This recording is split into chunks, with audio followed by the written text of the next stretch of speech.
పాయ నచ్చకపోవడం ఏంటన్నా, అద్భుతంగా ఉంటుంది చూడు. అమ్మా చెప్పు. ఇంకా 10 లక్షలు కావాలా? సరే అడిగి చూస్తానమ్మా. 10 లక్షలేంటి?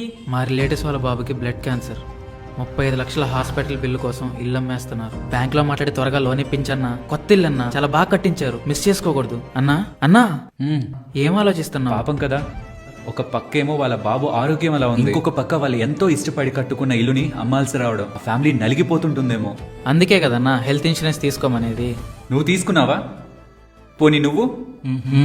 ఇలా ప్రతి ఒక్కరూ ఇలా జస్ట్ వింటున్నారు, మాకేమవుతుందిలే అని హెల్త్ ఇన్సూరెన్స్ తీసుకోవట్లేదు. కానీ గుర్తుంచుకోవాల్సింది ఒక్క మేజర్ హెల్త్ ప్రాబ్లం, దాంతో వచ్చే ఒక్క పెద్ద హాస్పిటల్ బిల్ ఒక మిడిల్ క్లాస్ ఫ్యామిలీని పేదవాణ్ణి చేసి రోడ్డున పడేస్తుంది.